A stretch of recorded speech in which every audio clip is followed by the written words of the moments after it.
It's the Williams back, looking fine as heck in cream. Look at my little caramel. You just look good with a little cream in my coffee. Look at that. Thank you, baby. Well, I'm making him blush, so we're gonna go ahead and get started.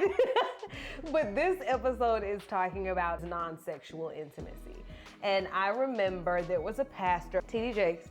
He said that true intimacy is into me see. I allow you to see into me. True intimacy, I feel like, is just allowing a person to see you in a good season and a bad season, when you're mad, sad, happy, when you're feeling attractive, when you're not feeling so attractive, and them receiving you in a way that you still feel loved and cared for, appreciated, and heard. And so when it comes to, why you smiling? I feel all of those things, so that's nice. Thank you. You're so sweet. I know outside of sex, there are a lot of ways that we have become intimate. What was your view of intimacy before you got married? I knew what I wanted, but I never thought to think about what the other person wanted or didn't want. Even with my mom and stuff like that, like, my mom wasn't a very physical person. So I was like, oh, okay, so, that's not something that people like. So I always just kind of associated it that way. And then when I started to date and stuff, like, I would see, oh, okay, wow, this person likes me. They want to hold my hand in front of everybody. And, they want to give me a kiss, or they want me to kiss them in the hallways and stuff. That goes back to, my introduction to sex and things like that.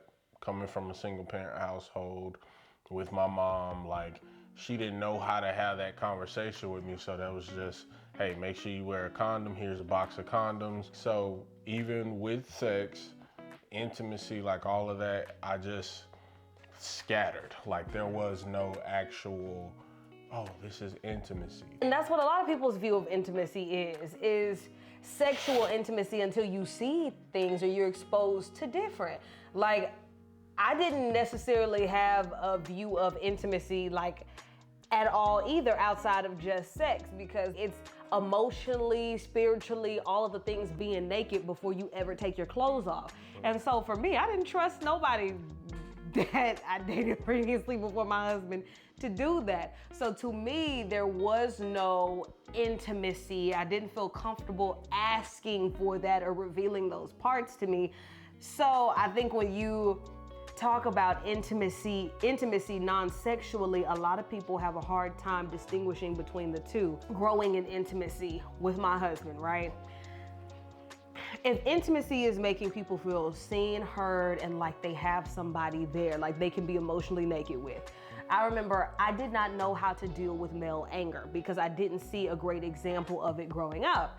So whenever Dondrei would get mad, my first instinct was to pull back and say, hey, I'm gonna let him have his space. I'm gonna just let him just get real quiet and sit on the couch, not say nothing, like be seen, not heard. Like, I was like, why is she, being like this? And then it just would leave so much room for me to walk around mad. Like, damn, she don't care. Like, she not like concerned. I'm visually mad. I done verbally said it when you called me on the way home, like, and now I'm here and, now I'm not even getting attention from my wife. Right, and that was big because I didn't know that was what he needed. That's a form of intimacy. Mm-hmm. He was trying to let me see into him, but I didn't know how to receive it. And so I now know, and it took a few tries to get there, but that whenever something upsets him, instead of pulling away and giving him his space, to go towards him and say, hey babe, like, tell me what's on your mind. Let me pray for you. I'll rub his back, or I'll just sit with him. Or even if we're on the couch, instead of me cuddling up to him, I'll grab him and just be like, babe, just let me hold you real quick. The just sit is crazy because she will, like, I'll be sitting there mad, like thinking like, damn, how I take that L. I gotta not take that L again. And she'll, well, just let me sit with you. And she'll come and sit down and be like this. Yeah. And it's like, at first I would think it was so like, oh, she doing the most, or she being so cliche about it and literal. But like, literally, then that sit would turn into her putting her hand on my thigh or something. And then her asking a question that like just triggers a waterfall, like, Yeah. because I can feel that, you know, she's giving me that attention and that time when I may not have figured out yet the words that I need to express. Or the capacity to, sometimes you don't even have the capacity to ask for what you want. And so I think that being that intimate, that's an example of non-sexual intimacy that helps you grow more in love with your partner. You see that I care about you and the things that make you angry, and I see that, wow, here's a side of him that he's allowing me to see. What a privilege, you know what I mean? So I think that is the distinction between, or a good way to set the tone about the distinction between sexual intimacy and just intimacy. In the beginning, obviously because you didn't know me and we were not in a relationship, there was a learning curve. But for women, it's not just, oh, a smack on the butt and dang, looking thick today. Like, it's not just that. So Dondrei, how have you seen what you thought was intimacy evolve over time? So, like she said, a learning curve. I was learning to get used to her presence, and beforehand, it was just an Instagram photo or a FaceTime call or something like that. Like, I never got to have her in my presence. And so whether she was coming, going, you know, walking, running, it didn't matter. I was always wanting to touch her. These are all the things I get to say, like, man, you looking thick, girl. Hey, you've been working out, baby. Like, ooh, you look so perfect today. And like, it's more than just those things about her body and things like that. I knew that she wanted more. Yeah. And by more, it's not like that's not enough. Like, that is good, but those are all sexual things. What are some things that are non-sexual? Like, you know, I'm really enjoying just being here in the same room as you. And not just asking about her day and blacking out in between her responses. Like, showing that I'm actually involved in the conversation and asking questions about the things she's telling me. That would leave so much room for, oh, he's really listening, like, you care. And she would always say, you have to ask questions, you have to ask questions. And it was so innocent and cute, but I knew, like, she's really trying to tell me what she wants, and she just doesn't want to just be repeating back things to me. And that was big because, like, as women, and I'm not gonna speak for all women, but for some women, like, if I don't see that you genuinely have the capacity or that you genuinely want to know about the questions that you ask, or if I feel like, oh, you just asking to check off a box and you want the short answer instead of the real answer, like, we will withhold like all of these things that we want to tell you, but we'll withhold it because we're like, oh, he probably doesn't want to know that. Yeah. So when you ask those questions, especially me being a journalist, like, it is asking questions and getting to know someone is how I truly know I am interested. It's how I'm hardwired. So when you started speaking my language and you were like, oh, and about this, and what happened with this, and how did Shirley respond, and X, Y, and Z, I was like, oh, he's in it. Now I'm fully in it. And it's different for us as guys because we may not want to repeat the things that we had to go through for this past 8 to 12 hour shift. We may not want to relive the tension points of the day by bringing them back up, you know, 4 to 6 hours after they've happened. And now we're at home and we're supposed to be relaxed, but now I'm mad as hell because I'm thinking about how Tim said something I ain't really like it's a web in our head. So we want to hear from our spouses, but guys, you got to be ready to hear and listen. And so while you're listening, you can take your mind off, and you may even find similarities in y'all's day that you can speak on, like, oh, well, something like that happened to me. Well, tell me about that too, babe. And now you're actually talking. My wife started to ask questions about the people I work with rather than my day, because I don't like reliving my to-do list. Yeah. And I'm glad that you told me that, because for me, I was like, oh, well, I'm gonna love him how I want to be loved. How was your day? How was this situation? How was this? How was that? As soon as you come in the house, like, how was your day? And like hearing that every day, like my wife, that may be fine for her. She's like, oh, baby, I've been waiting to tell you about this. You remember old girl? Like, but for us, it's different.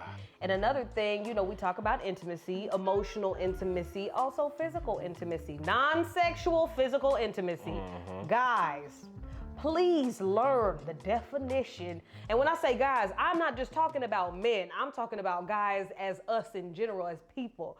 You have to learn the definition of non-sexual intimacy because there are different forms. This could be really intimate to my husband, and when I grab his leg, that's his thing. That makes him feel comfortable.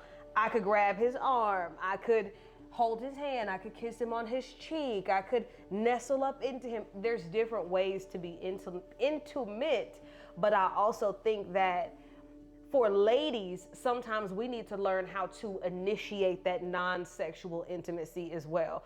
Because as for me, I was terrible at initiating any types of intimacy because, again, I didn't feel safe enough in other relationships to do it. I know that when I initiate, be it sex or even when I just rub on my husband and I'm saying like, babe, you are everything. You are handsome. You are my king. Look at those broad shoulders. Look at those sexy legs. Look, he's doing it now. He lights up, and guys need to hear that too. You are adorable. That was adorable. Can you talk about how like that's something that not a lot of women know and how you helped me learn how important that was? A part of her learning what I needed was me saying like, are you doing everything you can to figure out what's wrong with me? But there are men that will get frustrated behind that. She won't just tell me what's wrong with her. Bro, you don't just tell her what's wrong with you. Like you do the same exact thing, but in your head, it's like this big dramatic movie, and that just may not be the case in real life.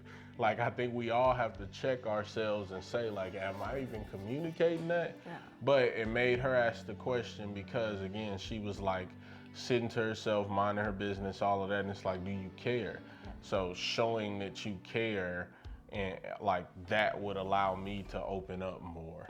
And that turned into when we would have these conversations about intimacy or what I needed. Like I felt more comfortable expressing that to you. Yeah. Like it was safe for me to do it without it being viewed as I'm soft or I'm too needy or whatever it is. And it's important to have a space for your partner to tell you what they need too, not just for women, but for men as well. And the things that you need to feel open and heard may be different in one season than they were. So like you said, it's good to communicate those things. That way you can give your partner what it takes for them to be seen, what it takes for them to feel sexy, what it takes for them to feel comforted, you know, and if you don't have those conversations, you won't know. And you'll give them what you think you want, but that's not what they want. Like, they're two different people. So I agree. So to close it all out, I'll just make sure that you create space for your partner to see into you and for you to see into them, and that will deepen your love for each other so much so and make y'all feel so safe to where sexual intimacy now becomes a lot easier, because it's like, wow, there's nothing I can't share with you, there's nothing I can't, you know, give to you. Well, now the only thing left is to go deeper. Let me give you my body as well, because I've already given you my mind, my emotions, all of that stuff. So. And doesn't that sound a lot better than going the other way in reverse? Keep going, y'all, and you know, we'll catch y'all next time. That's it, bye. Do you want to kiss me and be intimate?